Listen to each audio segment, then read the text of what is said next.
Persis, kemudian Al-Irsyad dan sebagainya. Lalu pada saat itu juga lahir gerakan kebangsaan namanya Budi Utomo. Nah, gerakan-gerakan inilah yang pada tahun 1908 menyatakan tentang nasionalisme, bahwa kita ini bersatu di dalam berbagai perbedaan. Ada Buddha, Hindu, Islam, nasionalis sekuler, kemudian gerakan-gerakan kemasyarakatan lain bergabung pada tanggal 20 Mei 1908, tahun 1908 itu lahir apa yang disebut Hari Kebangkitan Nasional. 20 tahun sesudah itu, pada tahun 1928 kurang.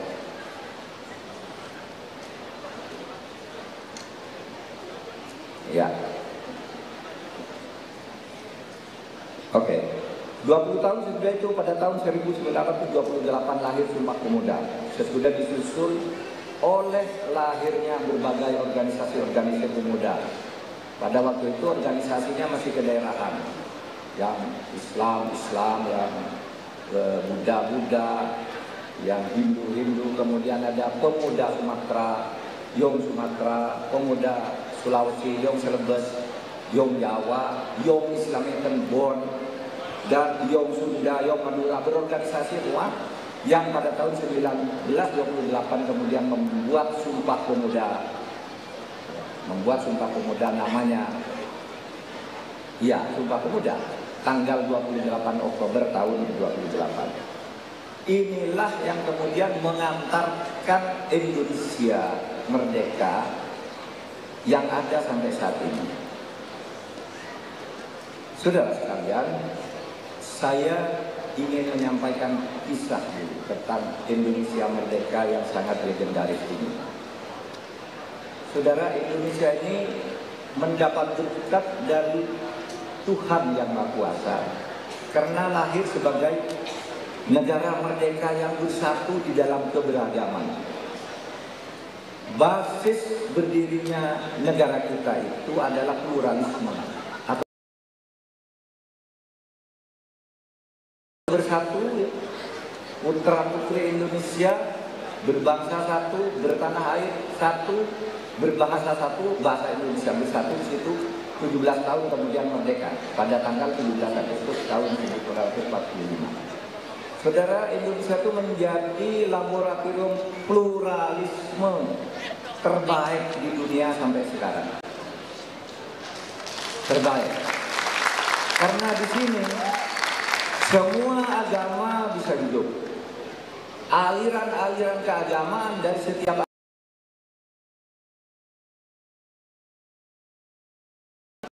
kepercayaan penduduk-penduduk lokal yang berbasis adat juga mendapat perlindungan yang sama dari negara. Kita terus bersatu sampai sekarang berusia 78 tahun. Ini legendaris, saudara. Kalau mungkin saudara tahu, Arab, dunia Arab itu bahasanya sama, kulitnya sama, tapi negaranya ada 22. 22 negara Arab sekarang tergabung dalam Liga Arab. Indonesia ini 1360 suku bangsa bersatu dalam negara yang bernama negara Indonesia. Ada satu bangsa, satu ras, itu negaranya ada 22. Kita yang beragam etnik dan budaya ini bersatu dalam negara yang bernama Indonesia. Tidak ada di dunia yang seperti Indonesia ini sebagai berkembangnya pluralisme dan toleransi. Saya selalu mencontohkan India. India itu merdeka pada tahun 1947. Sebelum merdeka sudah pecah. Saudara ingat, Indonesia ini adalah negeri jajahan namanya Hindia Belanda. Lalu ada jajahan Inggris namanya Hindustan Raya. Itu Hindia Inggris, itu India itu Hindia Inggris. Tahun 45 Indonesia merdeka bersatu. Tapi tahun 47 ketika Mahatma Gandhi mengumumkan akan merdeka di dalam sebuah sistem demokrasi India langsung pecah. Mahatma Gandhi berkata begini, ayo kita sekarang sudah lama dijajah Inggris, kita akan diberi kemerdekaan. Terus mari kita berikan, karena kita ini plural, banyak penganut agama, banyak suku, banyak bahasa, mari kita bersatu di dalam sebuah negara yang bernama negara Hindustan Raya, negara India. Saudara, belum merdeka, orang India yang ada di selatan, orang Hindustan Raya yang ada di selatan, namanya Pakistan, wilayah Pakistan, dipimpin oleh Ali bin Natum. Mahatma Gandhi, karena kita mau mendirikan negara demokrasi, maka demi demokrasi kami yang beragama Islam tidak ikut negara India. Kami menjadi negara sendiri, negara Islam Pakistan. Baru merdeka udah pecah. Baru mau diberi kemerdekaan tahun 47. Merdeka, kamu Hindustan Raya. Yang Islam sudah tidak mau ikut karena di situ katanya banyak Hindunya. Kami orang Islam mau mendirikan negara sendiri. Sehingga sampai sekarang perang dingin antara Pakistan dan India masih berlangsung sudah 76 tahun. Sama, Pakistan berdiri tahun 47. Ketidakadilan dianggap merajalela, ada diskriminasi di Pakistan. Orang timur Pakistan namanya Bangladesh. Tahun 71, Syekh Mujibur Rahman berdiri, saya tidak mau ikut Pakistan. Karena Pakistan itu meskipun sama-sama Islam, tapi sewenang-wenang terhadap kami yang kulitnya agak gelap.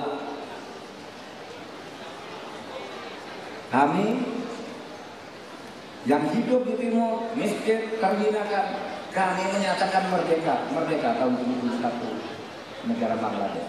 Dan di sana sekarang masih ada isu Kashmir, isu macam-macam. Masih susah membangun persatuan. Tapi saudara, kita tahun 45 merdeka. Karena didahului dengan sumpah mau bersatu, sehingga jadilah bangsa Indonesia. Ada enggak perlawanan? Ada. Begitu Indonesia merdeka kan ada berbagai pemberontakan. Tapi sumpah kita lebih kuat, sehingga memberantas, menompat pemberontakan itu lebih mudah dilakukan. Dan kita sampai sekarang ini bersatu. Itulah ikatan kebangsaan kita. Pluralisme. Pluralisme itu artinya kita sadar bahwa manusia itu diciptakan secara berbeda, sehingga kalau mau sendiri-sendiri mendirikan negara itu tidak mungkin. Tidak mungkin bisa menimbulkan stabilitas, karena di dalam setiap kelompok pasti ada perbedaan. Perbedaan itu adalah ciptaan Tuhan semata. Agama apapun mengajarkan bahwa berbeda itu ada di ciptaan Tuhan. Oleh sebab itu hiduplah bersama-sama di dalam keberbedaan itu. Itulah yang dibangun di Indonesia. Dan Indonesia pula satu-satunya negara di dunia ini yang merdeka karena mengusir penjajah. Bukan karena mencaplok negara yang sudah ada, mengusir penduduk aslinya, dan juga bukan karena diberi hadiah oleh penjajah sebelumnya. Satu-satunya. Saudara mau lihat Amerika Pak hebat loh, itu mencaplok penduduk asli diusir, namanya orang India. Australia Pak, Australia mengusir orang aborigin. India Pak, India itu hadiah dari Inggris merdekanya sama dengan Malaysia, Brunei. Tapi Indonesia merdeka bukan karena hadiah. Indonesia itu merdeka karena berperang, usir penjajah. Jadi kalau kita pelajari sejarah, sejarah perjuangan bangsa kita itu luar biasa. Indonesia dijajah oleh Belanda sejak tahun 1502, karena Belanda itu masuk pertama 1502. Tahun 1942 Jepang masuk mengganti sebagai penjajah karena Jepang menang di dalam Perang Dunia I. Lalu masuk ke Indonesia mengusir Belanda. Belanda menyerahkan kepada Jepang karena Belanda kalah. Kemudian pada awal tahun 45, 3 tahun sesudah Jepang menjajah Indonesia, Jepang mengumumkan, kami akan memberi kemerdekaan kepada Indonesia. Itu pada bulan Februari teman. Indonesia sebentar lagi akan merdeka, tapi bantu kami berperang melawan tentara sekutu. Sejak itu lalu dibentuk Badan Penyelidik Usaha Persiapan Kemerdekaan. Bulan Maret dibentuk, dilantik, lalu disidang.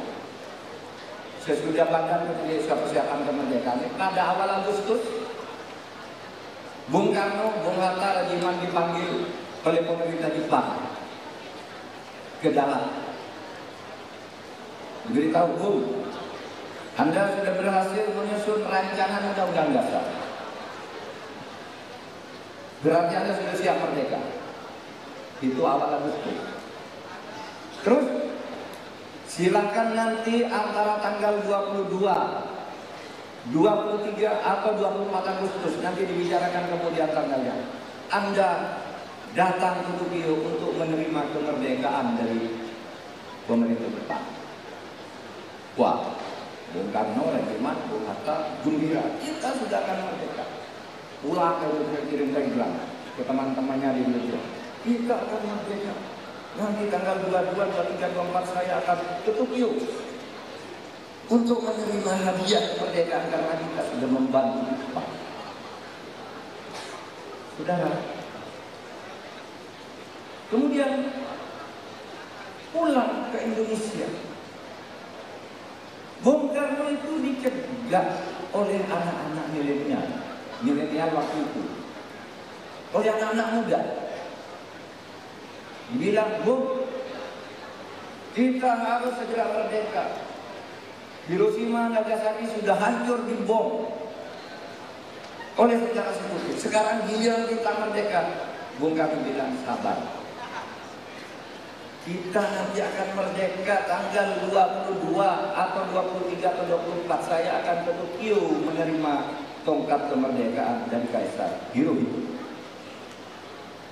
Anak-anak muda tidak mau. Jangan, Bung.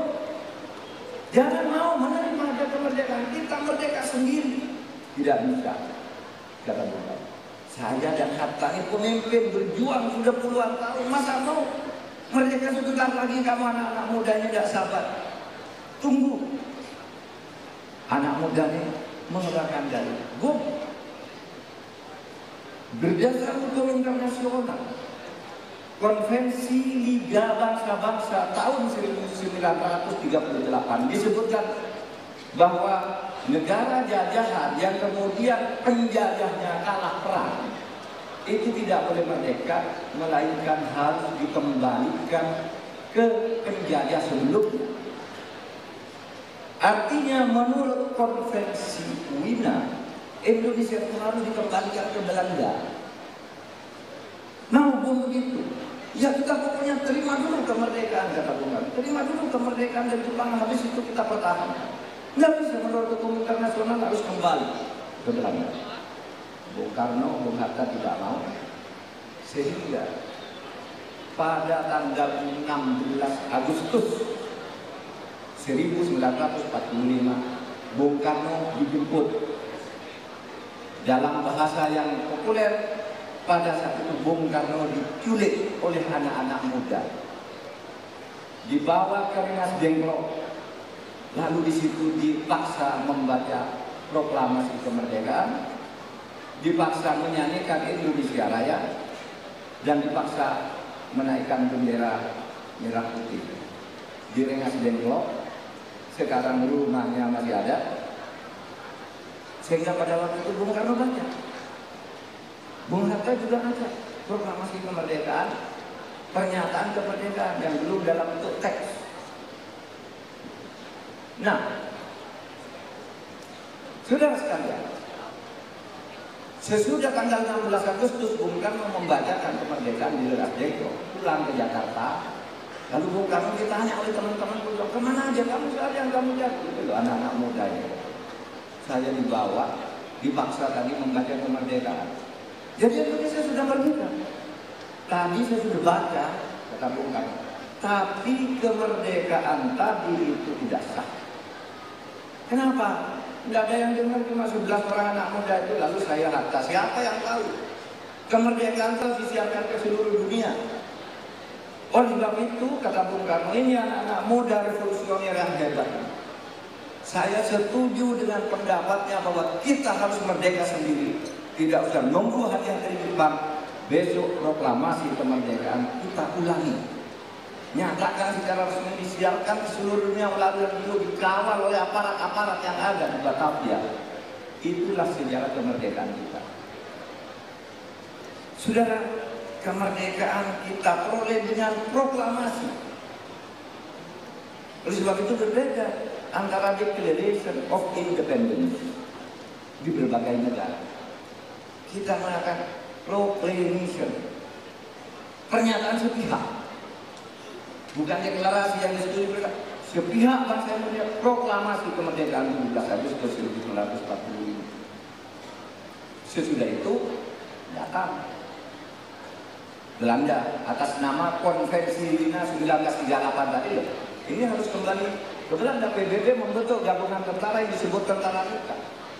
Ada India, Inggris, Belanda dan lain-lain bergabung di situ menyerang kembali Indonesia. Di situlah kita berperang tidak kurang dari 4,5 tahun. Sampai akhirnya penjajah lari terdiri-diri dan kita memperoleh kemerdekaan. Karena mengusir penjajah, bukan karena mendapat hadiah dari penjajah. Itulah Indonesia. Saudara, ikatan dan rasa nasionalisme kebangsaan seperti ini yang harus kita pertahankan. Bahwa kita mempunyai negara kesatuan Republik Indonesia ini adalah negara yang lahir dari kesadaran atas keberbedaan, pluralisme. Oleh sebab itu tidak boleh dari sebuah kelompok yang merasa ikatan primordialnya paling besar mendiskriminasi kelompok kecil. Saya sering katakan, saya orang Islam,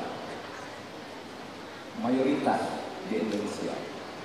87%, yang lain kembali ke agama lain. Tapi meski begitu, saya selalu katakan tidak boleh orang yang merasa mayoritas itu sewenang-wenang kepada orang yang jumlahnya sedikit. Tidak boleh. Karena apa? Pertama, urusan keyakinan itu adalah anugerah dari Tuhan untuk setiap orang. Dia yakini sesuatu, kita harus hormati. Lagi pula, kalau kita mau menang-menangan karena jumlah penduduk, jumlah pemeluk agama kita paling besar, misalnya, ya itu tidak benar juga karena kita hanya besar di Indonesia. Coba kamu ke Amerika, coba kamu ke Eropa, orang Islam sedikit. Kalau kamu mau menyerang orang minoritas karena agamanya pemeluknya kecil, kita diserang di Eropa, diserang di Amerika, diserang di mana-mana misalnya karena jumlah kita kecil. Oleh sebab itu, agama itu apapun mengandung pesan persaudaraan. Jangan banyak-banyakan. Semua harus bersaudara. Suku juga begitu, ras juga begitu. Nah saudara, itulah yang kita jaga sejak dulu. Ikatan kebangsaan kita berdasar kesadaran atas keberbedaan, sehingga kita punya semboyan Bhinneka Tunggal Ika. Meskipun beragam suku, agama, ras, budaya, tapi Tunggal Ika, satu juga kita ini untuk mencapai tujuan Indonesia yang sama, yaitu merdeka, bersatu, berdaulat, adil, dan makmur. Saudara,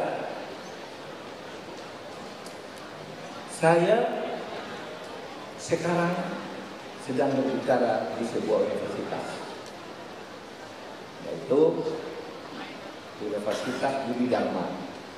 Artinya apa? Saya sedang berbicara di lembaga pendidikan. Saudara, pendidikan kita mempunyai prinsip. Prinsipnya apa? Prinsipnya mencerdaskan kehidupan bangsa, bukan mencerdaskan kehidupan otak, bukan mencerdaskan otak manusia, tapi mencerdaskan kehidupan. Apa itu mencerdaskan kehidupan? Di situ ada unsur-unsur intelektual dan unsur moral. Moralitas itu penting. Maka kalau namanya Universitas Budi Dharma, muatan nilai moralnya pasti tinggi. Dan itu penting. Karena begini, otak itu, saudara, kalau cerdas otaknya, tapi wataknya, akhlaknya, budi pekertinya tidak baik, itu bisa merusak. Saudara, saya punya catatan yang masih saya ingat. Korupsi itu kejahatan paling berbahaya. Tetapi saudara, lebih dari 84% koruptor di Indonesia itu adalah orang lulusan perguruan tinggi.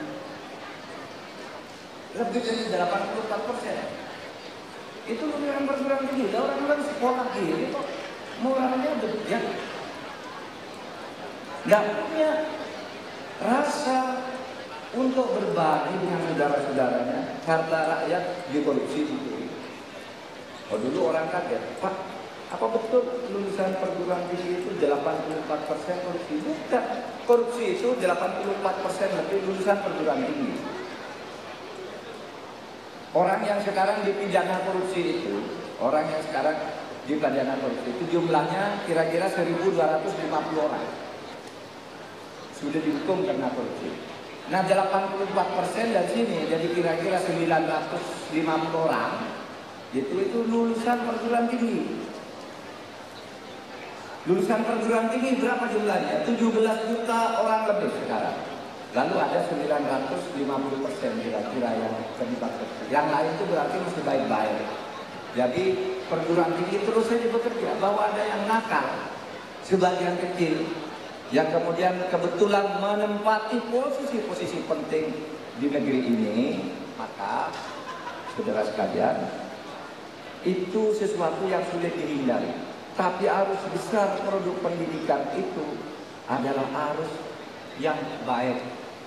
Itu sebabnya saudara sekalian, ya jumlahnya segitu.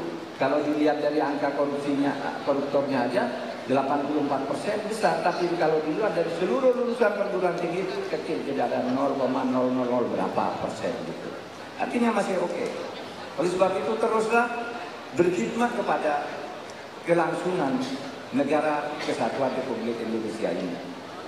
Saudara sekalian, saya sekarang akan bicara akan kampanye politik, tapi bukan politik tentang saudara harus Indonesia.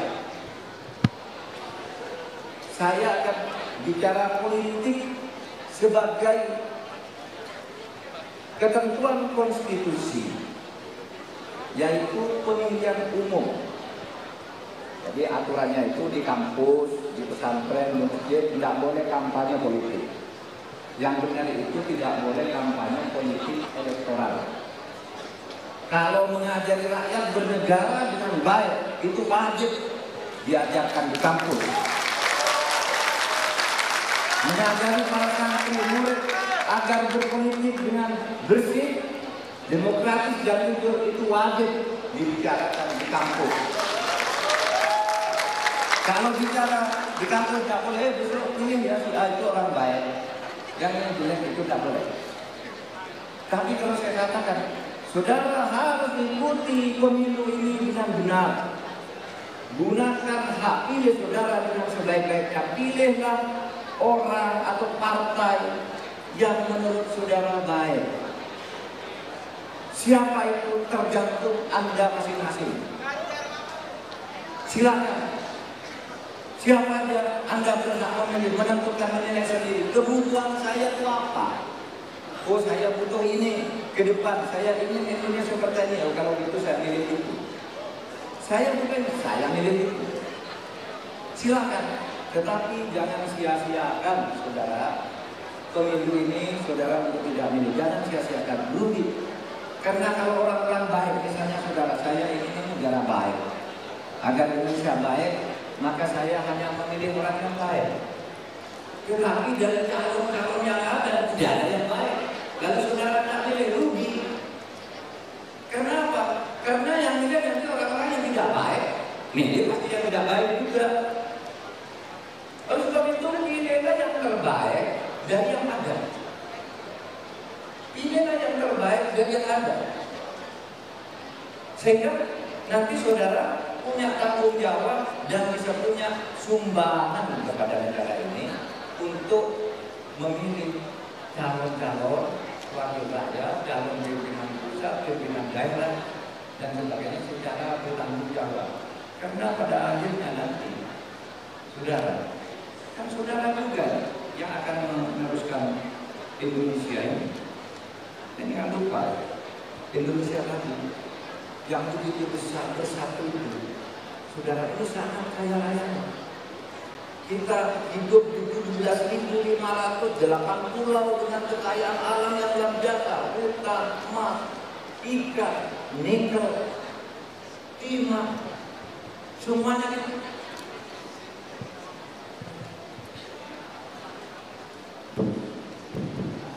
Semuanya kita punya, saudara, tinggal kita nanti memanfaatkannya secara bersama-sama di dalam satu ketata pemerintahan yang baik.